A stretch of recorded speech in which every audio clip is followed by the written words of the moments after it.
Nem parece que faz tanto tempo que vivemos de instantes, uma coleção de agoras. Olhando daqui parece que passou, será? A urgência dava sentido àqueles dias. Já não era possível esperar pelos abraços, pelos encontros. O tempo tranquilo nos parecia um experimento de liberdade. E não é que nós estamos aqui, vivos, respirando a plenos pulmões. O ar ainda entra no olho como um mundo, como na boca o beijo, como nas mãos o alcance do gesto. E é ali na fresta dos muros, nos espaços vazios, nas lacunas, que habitam as perguntas. É também na fresta que um feixe de luz alimenta o que espera para nascer. Renascemos, resistimos, estamos mais fortes, podemos ouvir como nunca vozes que ecoam de uma urgência ancestral. É urgente, é a única revolução possível, a escuta. Lutemos juntos para encontrar o ponto de ruptura, a fresta. Diante dela, sem economia de afeto e presença, recobraremos a nossa integridade. Se cada um de nós puder vestir-se de palavra ou corpo, imagem ou música, história ou vida vivida, e encontrar novas hipóteses, teremos feito da fresta um elo, uma rede de pertencimentos, e não deixaremos ninguém para trás. O espaço da cidade será habitado de cultura. Será possível encontrar a força que nos faz lembrar quem somos e o que nos habita. A literatura como um direito. Cada habitante será nosso convidado para reaprender a sonhar. O que compõe o espaço de criação em Rio Preto que nem sequer imaginávamos? Em 2023, a Companhia Apocalíptica apresenta a 3ª edição da Fresta, uma jornada literária multilinguagens não competitiva, com uma programação presencial e virtual que revela artistas da cidade e promove o intercâmbio com todo o estado de São Paulo, quiçá com o mundo. São 50 horas de programação, 10 vertentes artísticas, mais de 150 artistas na programação. A cultura é, e sempre será, um lugar para onde voltar, a Fresta, através da qual jamais esqueceremos quem somos e o que realmente importa.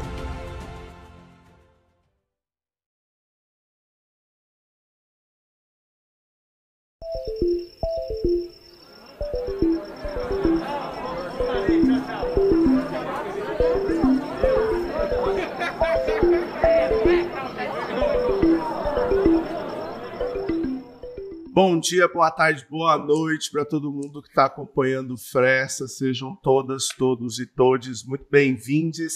Esse é o 3º episódio do Inventário de Oralidades. Eu sou Laurence Garcia, diretor da Companhia Apocalíptica de Teatro, e hoje eu converso nesse 3º episódio com uma pessoa que eu tenho uma admiração muito grande, que para mim foi referência quando eu cheguei na cidade aqui do que se podia ser feito na literatura da nossa cidade. Hoje eu converso com Marciana Lopes. Querida, muito obrigado de ter aceito esse convite nosso. Seja muito bem-vinda aqui no espaço virtual da Companhia Apocalíptica. Olá, boa noite, bom dia, boa noite a todos. Estou muito feliz pelo convite também, acho sensacional esse projeto. Então, eu sou Marciana Lopes. Eu sou a primeira bibliotecária habilitada da Biblioteca Municipal de São José do Rio Preto, que ela foi inaugurada em 43. Caramba. E aí foram 2 leigas antes, né? A dona Luísa Marrelli, que iniciou. Depois ela aposentou-se, veio a dona Maria José Salles de Moraes. Aí eu me formei em 80. Fiz biblioteconomia na Faculdade de Filosofia e Ciências e Letras de Catanduva. E em 81, o Adair Venturazzo criou o cargo de bibliotecário, então não existia, porque já estava no espaço próprio. Em 1980 foi inaugurado o Centro Cultural, onde a biblioteca está localizada.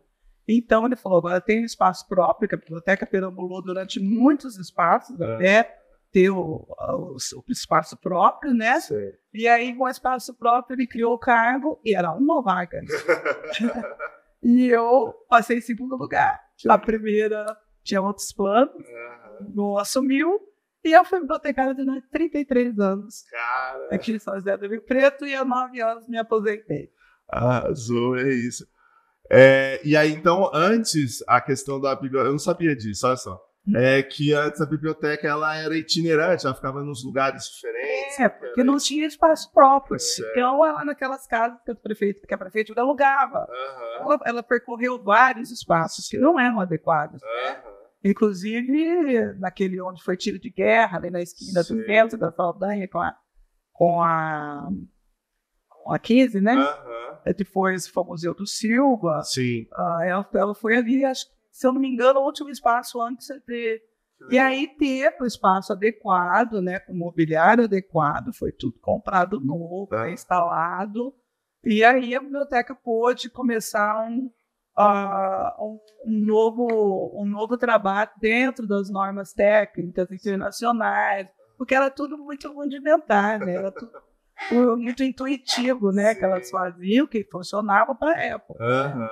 Depois a gente, já com a habilitação, né, começou a fazer um trabalho correto. Sim, já padronizado, né? E aí, isso foi em 1981. Isso. Certo? Isso.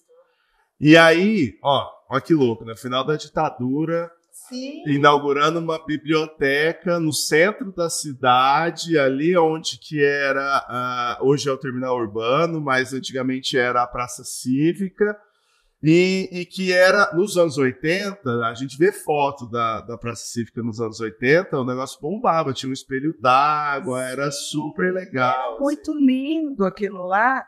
E a gente pegou no início, que inaugurou no ano anterior a praça e o centro cultural, as árvores eram pequenas. Sim. E a gente tinha na cidade de Serviço Geral, uma pessoa sensacional, o senhor João Vila, que ele pegava um baldinho d'água, ele foi recarregar da árvore daquela. Então foi uma tristeza quando aquelas árvores foram arrancadas, que a gente viu elas crescerem. Né? Tinha aquele espelho d'água, tinha uma escultura.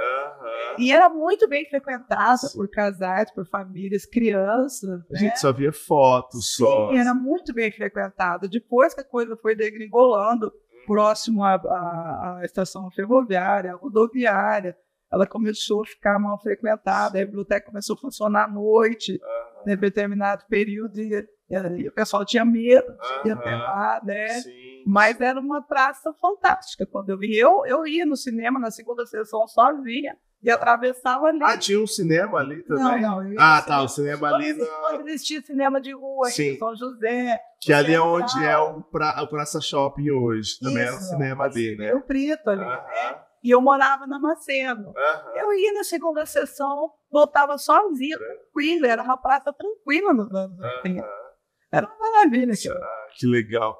E aí foram mais de 60 árvores que foram cortadas ali. Aquilo ali realmente deu uma dó muito grande, assim. Muito grande. A gente que viu tudo aquilo acontecendo. Sim, eu lembro que a gente tentou fazer um movimento na época para poder tentar barrar isso, que a gente fez o Arte na Praça, juntou, né? Foram várias semanas consecutivas fazendo ali, mas essa foi uma briga que a gente perdeu e hoje virou um terminal urbano ali, que aí matou a frente da biblioteca, a entrada é pela lateral. Exato. O estacionamento ficou muito confuso. Eu voltei lá e eu não sabia nem por onde que eu entrava, onde que era o estacionamento. E é um prédio tão bonito, né? Um prédio tão vistoso, já foi considerado assim, as maravilhas de Rio Preto, já aquela aranha ali, e agora com esse terminal simplesmente isso perdeu toda a fachada do prédio. Eu mesmo, infelizmente.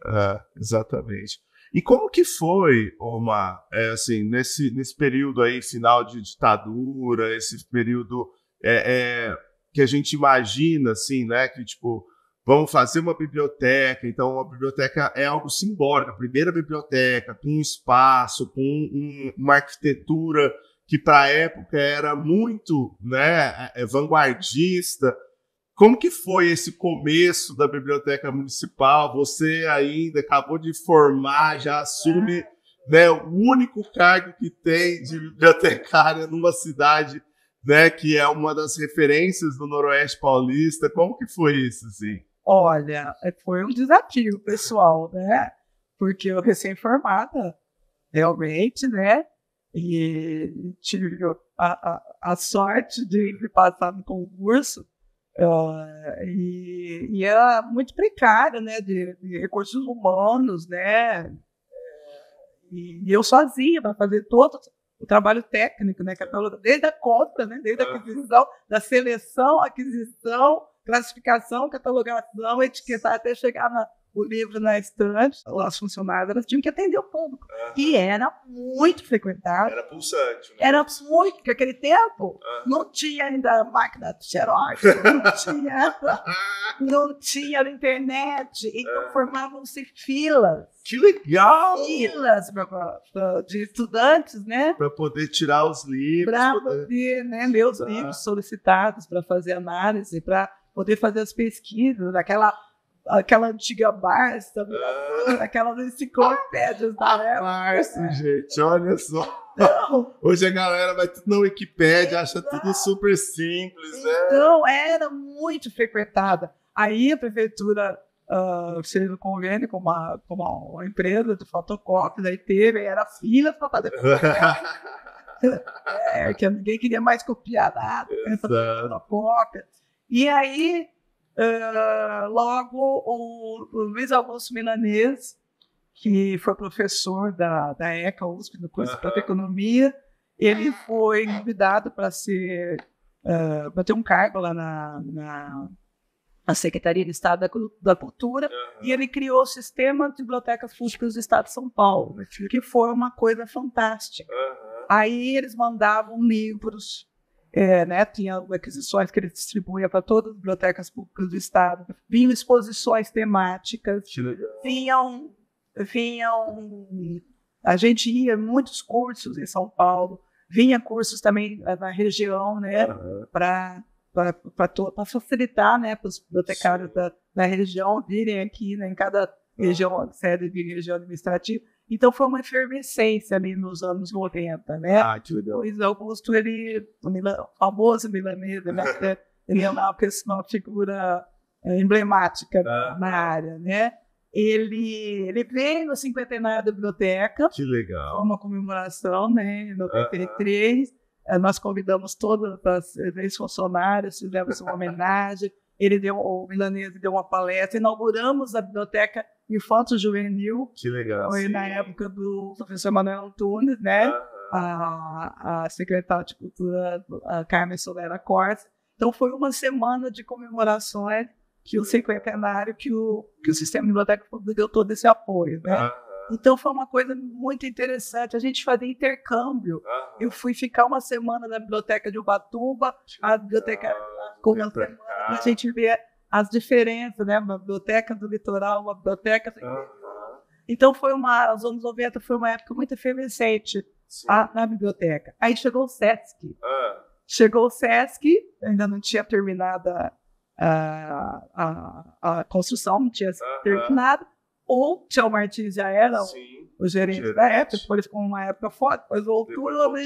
E ele teve uma sacada genial, porque as reuniões eram todas lá no Centro Cultural, lá no auditório, porque eles não tinham espaço, a gente se reunia lá, e ele fez a Feira Cultural na Swift, que foi uma sacada que ele fez o diagnóstico de todos os segmentos culturais da cidade. Então, a biblioteca, a Delegacia Regional da Cultura, que a gente via na época, o Sesc, fez aquele evento maravilhoso lá na Swift.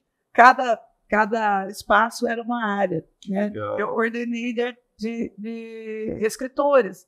Foi quando eu fiz um diagnóstico, falei, meu Deus, como tem escritores de São José do Rio Preto? A gente não sabia, ficar cada um no seu cantinho, escrevendo solitariamente. Aí a gente fez um diagnóstico, fez um evento foi armado um circo. O evento de literatura foi no circo.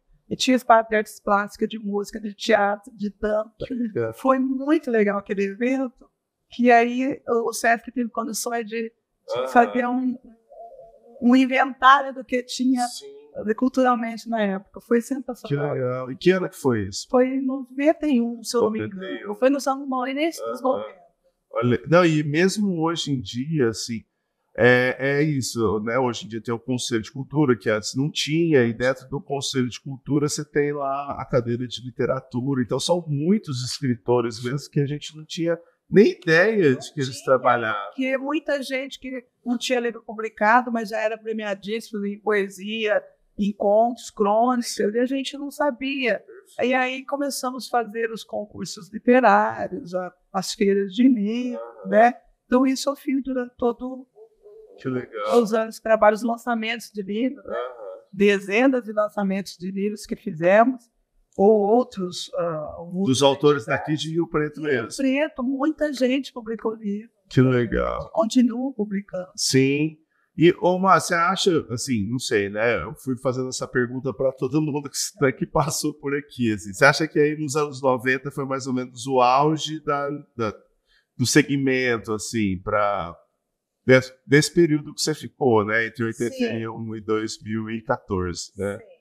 Nos anos 90, assim, foi o auge da literatura na cidade. Assim. Foi. Claro que a partir daí a gente já começou a fazer. Aí nós ajudamos a fundar a Associação Epretência Escritores, né? Eu fiz parte uma noite chuvosa, tempestuosa, mas fundamos a Associação Epretência Escritores junto no espaço de Espanha, que é da Lídia. Ela cedeu o espaço para a fundação e para as reuniões, foi uma grande parceira, né? Ela fundou a Confraria de Arte e Cultura lá no espaço dela. Ainda existe. Aí a gente fazia encontros, né? Eu sempre ajudei na parte de divulgação, né? A gente era parceira junto nesse projeto sensacional, que era mais específico de culturas hispânicas, né? Da língua hispânica, ou dos países, qualquer coisa ligada à hispanidade. Foi muita gente, pessoas iam gratuitamente algo, né? Foi sobre, o Nelson Santana falou sobre Davi, o outro falou sobre Cervantes, sobre a economia da Espanha, sobre México, sobre Cuba. Sim. Foi sensacional. Então, a Lídia foi uma grande parceira na fundação da Associação Epretência de Escritores e depois na Confraria. Que legal. Omar, e assim, você participou ou não, assim, da Bienal, que foi a Bienal do Livro? Sim, a gente esse pensamento da Bienal. Sim, e eu organizava o stand dos escritores livretenses dentro da Bienal. Né? Então, lá, a gente colocava os livros dos escritores locais, tinha os lançamentos deles, acontecia no stand, né? Então, a biblioteca organizava o stand dos escritores. Mas que também foi um negócio que aconteceu teve umas 4 edições, né, se eu não me engano. Teve uma primeira que foi a feira, que não foi nem pela prefeitura, né? Langa, que organizou, ele trabalhava no Senac, né? Foi lá. Hoje, quando ele foi secretário, ele começou, né? Foi bem, mas infelizmente parece que continuar. Bom, a gente ficou um pouco órfão de eventos literários por um tempo, assim que terminou a Bienal, mas com o tempo a gente foi vendo uma retomada de eventos literários assim, na cidade. Hoje a gente tem alguns, né? A gente tem o Fresta, que é o evento que a gente está aqui, que tem uma proposta de literatura para além dos livros, né? Que teve as suas primeiras edições online e agora faz essa primeira edição com atividades presenciais. Tem o FAO, da Casa de Criar, tem o Rio Preto Literário, do Celone, que participou aqui também do primeiro Inventário de Oralidades, do primeiro episódio, né? Então, essa eu queria ver contigo também, assim, como que você acha que é até onde que contribui mesmo essa questão dos eventos para a literatura aqui na nossa cidade? Como que era antes, que você já falou um pouco sobre, que, né, mesmo sem os eventos fazia fila, né? Eu tenho a impressão de que o advento da internet também atrapalhou um pouco essa questão das bibliotecas, assim, mas queria entender como que você vê isso, assim, essa questão dos eventos, como que isso chega para você. Assim. Eu acho fundamental, que eu acho que leitura hoje tem que ser fomentada, né? Porque é muito fácil, né?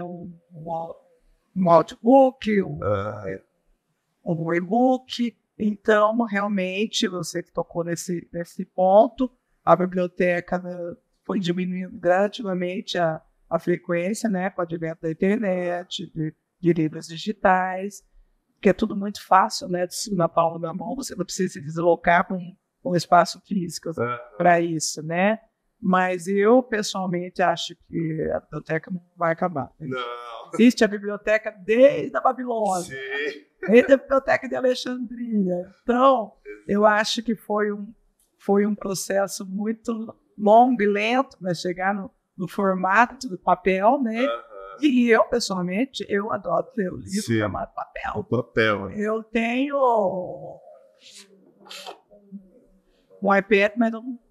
Porque eu gosto de visualizar. Eu gosto de sentir o cheiro. Faz toda a diferença, né? É muito fácil, né? Você precisa recarregar, você pode levar para qualquer lugar, né? E aí que eu acho que não termina. E se você vai fazer um TCC, se você vai fazer um trabalho acadêmico, os livros são os mais confiáveis. É que tem muito lixo na internet. Sim, exatamente. Né? Tem muito plágio também, que agora ficou mais fácil para verificar também, né? E informação falsa. Muita coisa, muito lixo, né? Você tem que saber triar. Isso às vezes é difícil. E então eu creio que esses eventos, a gente ficou esses mais de 30 anos que eu trabalhei, fazendo incentivo, estímulo, mesmo fomentação ao hábito de leitura, né? E eu acho que deu muito resultado, eu acho que esses eventos só vão contribuir. Sim. Porque os próprios escritores, os poetas, eles querem reunir, eles querem mostrar seu trabalho, eles querem ver o trabalho do outro, né? E as pessoas são... Eu mesmo participava de tudo, né? Todos os eventos culturais em Rio Preto que a gente gosta, a gente quer ver o que está acontecendo, né? E fruir tudo isso, né? Eu acho fundamental. Sim. Mas onde que a gente está aqui? A gente está na Biblioteca Infantil, que é um setor da Biblioteca Pública Municipal Dr. Fernando Costa, de São José do Rio Preto. Legal. E aqui foi que você falou que inaugurou em 93, né? Isso, foi durante as comemorações do cinquentenário que foi inaugurado esse espaço e remodelou, né? Depois que eu aposentei, tô vendo que tá muito lindo, colorido. Colorido, muito bonito. Os estantes pequenininhos para as crianças pegar os livros, né? Tem todo um pensamento, não, né? Muito mais adequado. Que a gente inaugurou tudo com mobiliário reciclado, né? Reformado, que não tinha verba. Agora está muito mais bonito. Pegando ali da Secretaria de Educação, as cadeirinhas pequenininhas, né? Sim, foi tudo restaurado, mas agora está linda a Biblioteca Infantil. Então, 93, olha só como que é, né? A Biblioteca Infantil já está fazendo 30 anos já, né? Isso é muito louco. É muito louco. Eu quero estar aqui no centenário para comemorar os gols. E aqui também, né, depois de um tempo, começou um projeto que para mim, assim, eu gosto muito, eu já participei algumas vezes, que é a Hora do Conto, né? Como que foi? Você que criou esse projeto, né? Como que foi esse começo da Hora do Conto aqui? Sim, a Hora do Conto existe em muitas bibliotecas, não foi a gente que inventou, né? Isso é um incentivo muito grande para incentivar a leitura para as crianças da idade pré-escolar. E aí a gente sempre tentando, nunca tinha verba. Aí em 90, né? Foi em 90 que a gente começou o projeto. Foi sensacional, deu muitos frutos. A gente atende a rede municipal de educação, né? São alunos da rede municipal. Então, uma parceria muito bacana que rende muitos frutos. E aí, os contadores de histórias, grupos de teatro, eles propõem projetos, né? E aí as crianças da rede municipal vêm até aqui, neste espaço aqui, para assistir, e aí ficam lendo depois um pouco mais, Exatamente. Né? Os projetos, né? A gente quer que tudo remeta ao livro. Sim. Né? Então pode ser uma contação de história, pode ser uma sketch teatral, pode ser... Então, mas que remeta ao livro, ou em cima de algum livro em específico, ponto fala, né, de leitura, e as crianças estão aqui, né, estão nesse ambiente, então é muito interessante. E eu acho que por bastante tempo, assim, alguns grupos teatrais aqui da cidade até utilizavam a Hora do Conto para poder fazer algumas experimentações para as crianças, né? Eu mesmo já fiz aqui a Mochila Amarela e depois virou um espetáculo, né? E que roda aí desde 2016, assim. Então essa parceria com os grupos de teatro também, porque é difícil, né? Você ter uma investigação específica para o público infantil, assim. E desde o começo já era assim? Como que era? A gente começou, né, convidando escritores de livros infantis juvenis, né, contadores de história, que já tinha na cidade e região, mas depois os grupos foram entrando em contato, que tinha essa vontade, que poderia fazer algo. Eu achei que é sensacional, é muito mais lúdico, né, do que um contador ficar só ele contando determinada história. E foi uma coisa que deu muito certo, né, os grupos... Vários grupos, como você disse, desenvolveram muitos trabalhos, né? E eu achei muito interessante, né? Para a cena teatral da cidade e para a contação de história, para estimular a leitura. E era uma vontade antiga, assim, de vocês fazerem uma biblioteca infanto-juvenil, assim? Como que foi? Olha, eu sempre achei que tudo começa na infância. Eu e minhas irmãs mesmo somos assíduos leitores, porque sempre teve um cantinho de livro em casa. E eu acho que ninguém gosta do que não conhece. Sim. Então, de repente, os pais não têm esse hábito, aí a criança vai para a escola e continua sem esse hábito. Então, é um momento, elas ficam loucas, entram no espaço deles, né? Que as crianças gostam disso. Claro.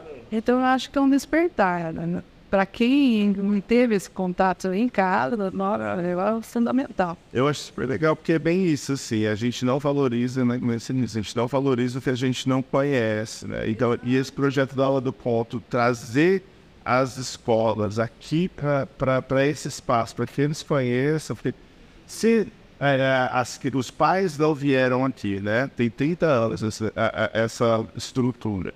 Mas se eles não vieram, eles não trazem os seus filhos, né? Então, a prefeitura, né, o poder público trazer as crianças para cá, também incentiva a perpetuação do espaço também, né? E a valorização do espaço. E essa disseminação, né? Se ela for um leitor a partir da primeira infância, ela vai transmitir estilo dela, né? Eu acho muito interessante isso. E vai ficando, né, Júlio? Se ela é uma leitura na primeira infância, vai ser na segunda, vai ser na vida adulta, etc. Né? Então isso é muito, muito interessante. Mas eu particularmente, sou suspeito de falar porque eu faço teatro infantil, né? Então para mim é bem esse lugar. Eu costumo brincar que eu faço teatro infantil porque já não acredito mais no adulto, né? A criança ainda tem salvação, né? Exatamente, é aquele ditado popular que o governo não pega mais. Então, como que você vai adquirir um hábito em qualidade adulta? É muito difícil, ainda mais com as facilidades das redes sociais e do livro digital. Então, eu acho que é aí mesmo. Tudo é interessante começar na primeira infância. Aprender línguas, a criança tem muita facilidade e muita curiosidade. Sim. Ela quer ver, ela quer conhecer. Então, quando ela vê uma biblioteca colorida dessa, com esse monte de livros... Não, e é super legal, é a mesinha com o jogo de dama e outros jogos, mostrando que a biblioteca também, assim, tem regras, tem uma estrutura, tem que ser seguida e tal, mas é um espaço de acolhimento também. Exato, né? E eu acho que você falou de regras, é muito interessante, que as crianças que ficam...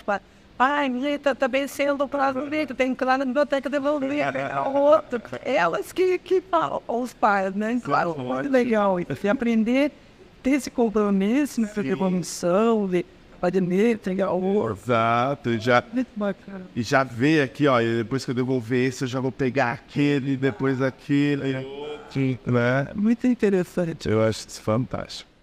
E depois que você se aposentou, você... fez uma pousada. Como foi isso, assim? Também, porque é um lugar que, tipo assim, né, o sonho de todo mundo, ó, vou me aposentar, vou pro meio do mato, vou ficar lá. Como que foi isso? Olha, aconteceu naturalmente. Eu e minhas 3 irmãs não planejamos isso. Mas nós nascemos e crescemos no sítio da família. Nós somos a 5ª geração. Nós temos a propriedade, a herança de família, e sempre tivemos isso conosco. Não vamos vender. Vai ficar para os nossos descendentes, né?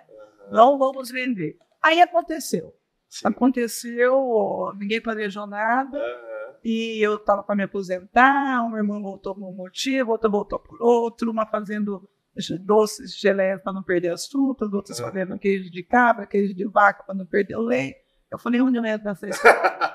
Eu detesto cozinhar, adoro beber, mas detesto cozinhar. Eu falei, eu vou ser guia de trilho, é o que eu mais gosto de fazer, caminhar. Ah, que legal. Então, nesse idealizamos o agroecoturismo Caminho Caipira. Que legal. Então lá até uma irmã fez a área de camping no sítio dela, com uma grande piscina e tudo mais.